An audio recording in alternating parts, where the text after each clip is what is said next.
story maybe you've heard once upon a time. It talks about a priest, a rabbi, and a Methodist pastor who went out fishing. And I adapted this for us Methodists, so I'm sure you'll be all right with that. Well, while fishing, the rabbi realized that he left his ice water back at the shore, and he says he's going to go get it. So he stands up, walks across the water, gets his drink, walks back, sits down next to his colleagues in the boat. Well, a few minutes later, the Methodist pastor says that he's out of bait, and he has more back at shore, and he's going to go get it. He stands up, also walking across the water, gets the bait, walks back, and sits down there with his colleagues in the boat. Well, the priest, upon seeing this, decides that if the rabbi, and certainly if the Methodist, can walk on water, certainly he, the priest, can do so too. So he excuses himself, explaining that he too left something back at the shore and has to get it. He stands up and tries to walk across the water, but he falls in and drowns. The minister turns to the rabbi and says, "Do you think we should have told him where the rocks are in the water?" I visited the ocean this summer for the first time in 29 years. Well, I remember now that's actually the Atlantic. I visited the Gulf of Mexico just 7 years ago. But on this visit to the Atlantic, we found out that nearly every afternoon at low tide, there was a nice sandbar that extended several feet into the ocean. And it provided for some great time just to play with the surf, just to challenge the waves, and to just enjoy it. And you know, having that firm footing under your feet was just great. One day, as we were there, as I was in the water, I managed to move myself by swimming just a little bit beyond where the sandbar was. And I found myself in a place where I could just barely get my feet onto the sand, especially when the waves were coming in. But when I did, the waves were pulling out, and with them, they would take me if I would have let them. Well, I had a little floaty in one hand, which was great. I had a pretty good feeling I wasn't going to drown. But as I paddled and paddled and paddled with my other hand, it was just getting exhausted. I felt like it could fall off. I was about to begin waving that floaty toward the lifeguard, say, "Hey, come save me." And it made me feel really good that he was on duty that day. But I did change strategy really quick, and I began to swim parallel to the shore just to head back to where everybody was, because I knew that even though where I was there wasn't much sand under my feet, just a few feet further south there was. And I don't know if you've ever been in that place, but solid, firm sand when your feet went down never felt so good. And I quickly concluded that I was no match for waves in the ocean when I couldn't touch the bottom. The ocean's a turbulent place, isn't it? Some of us can testify to that. If you've been in the ocean, you know it looks all nice and beautiful, but it is not friendly to human beings.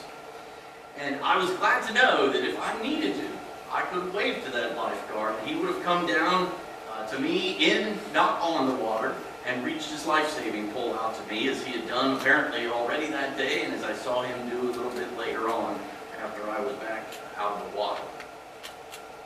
Several years ago, Bob Bennett recorded a song called "Mountain Cathedrals." And there's a line in that song that I hear when I listen to that song, and I think of how easily it applies to myself. And it's the line that begins the first verse of that song. It says, "I've never been a strong man, at least outside the skin, and I'm eager and afraid at the same time to move from where I've been." I would play that cassette tape over and over that song was on, and I would think about my own eagerness and hesitation that regularly and almost simultaneously would visit me. In those days particularly, I was contemplating a new calling from God, a calling that I believed was to be a pastor. However, I met hesitation often because, as you might imagine, I had a comfortable existence. I liked the job I had. I liked the place I lived in. I enjoyed the friends I had, the friends I got to play tennis with several times a week. And yes, I even liked my cat. And it seemed like such a terrible loss to give up all of it and to venture into something new, even venturing into moving to another state, especially Kentucky. Who wants to move to Kentucky?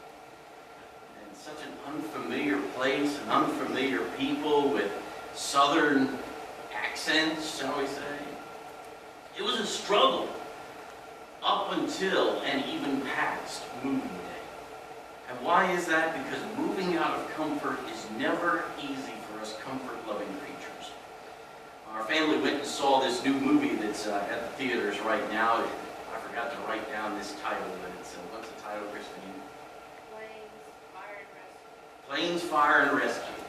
It's an animated Disney film after the, well, it's titled like Cars, after the pattern of Cars, and it's really great. There were several lines in the movie that I thought fit so well with this story of Jesus coming to the disciples on the water. One scene had the airplanes and helicopters going to fight a fire, and the cargo-carrying helicopter had all sorts of special equipment loaded into it, wood-moving equipment and forest-clearing equipment and that kind of stuff. And these are animated talking automobiles, all right, talking trucks, so if you're not familiar, that's what we're talking about. They don't have drivers, the actual vehicles do the talking, and just like in the movie Cars. And at the point where the equipment was ready to be dropped out of the cargo hold, the helicopter said, "I don't know why anybody would want to leave a comfy cargo hold for what's going down there." And of course, they were being lowered into all this forest fire, wildfire. Yet, sometimes, we encounter such a tug inside of us, don't we? One that just can't be doused by hesitation like that. There's an eagerness that requires the hesitation to fall in and give into. Something in there, even sometimes it's something that seems for sure like a drowning destiny, like we see in the scriptures. And others will talk to us just like that helicopter did and say, who in their right mind would do something like that? It seems something like more than anybody could possibly do. Just like walking on water. But they don't know who it is out there in the sea, do they? Bidding us to come to him. To answer his call. That's where I think we find Peter today. That's where we probably find ourselves more often than most of us would be free to admit sometimes. Eager and yet afraid at the same time. To answer a call we felt. To take a risk maybe in a relationship. To make a vocational change. To do something new that it's just often just as easy for many people to say, no thanks. I can't help but wonder if any of the others in the boat may have said or thought, don't do it, Peter. Don't do it. It's curtains for sure if you do that.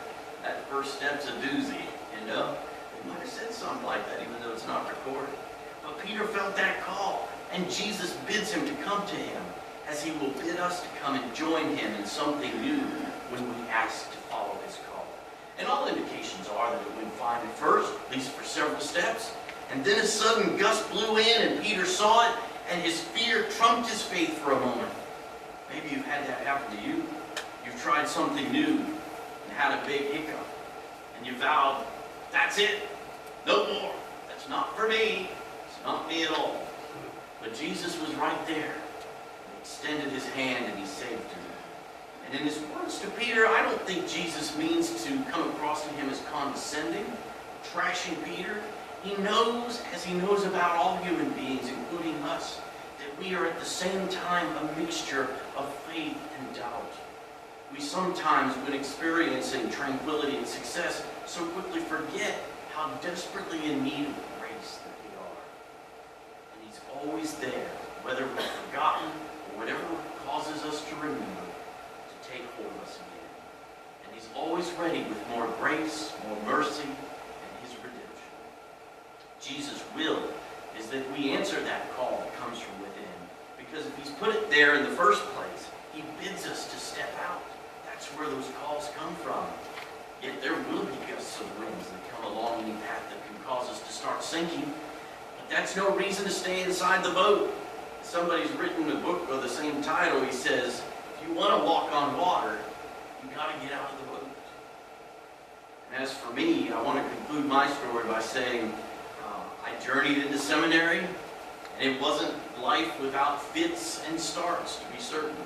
But after a tough time, the doubts burned off like the stubborn morning fog of September.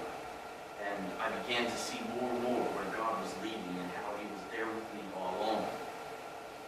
So today I want to ask you, what are you wanting to jump into and yet hesitating to do today?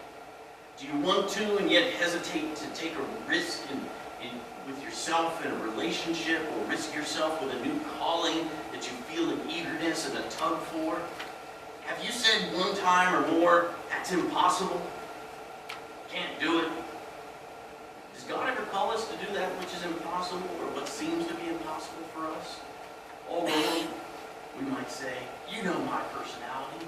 You know how my temper gets in the way. You know my shortcomings. You know my past. I can't possibly do that.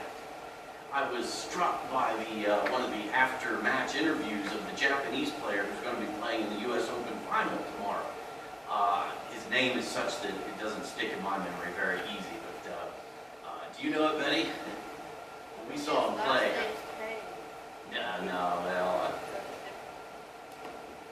Challenging name. But anyway, what a great guy to watch. And he said, you know, a few weeks ago, he didn't even know if he was going to come over here to New York and play the U.S. Open. He was just kind of, way he made it talk, he was just practicing balls, just batting balls around. He thought, yeah, you know, maybe I should. And here he is. He's in the U.S. Open final on Monday. You never know what might happen when we answer that tug that comes from within. Remember what Jesus said. With humans, something may be impossible. But with God, nothing is impossible. Jesus just may be the one who's calling you to get out of the boat, to try something. Remember that when you do, Jesus is right there, even in places where it seems it would be unlikely that he could follow or would. But he does, and he's right with you. So no matter what side, faith or doubt, eagerness or fear is winning your battle today, let's turn again to Jesus, trusting that in this table we're gathering today around his table, that his grace is here for us to receive.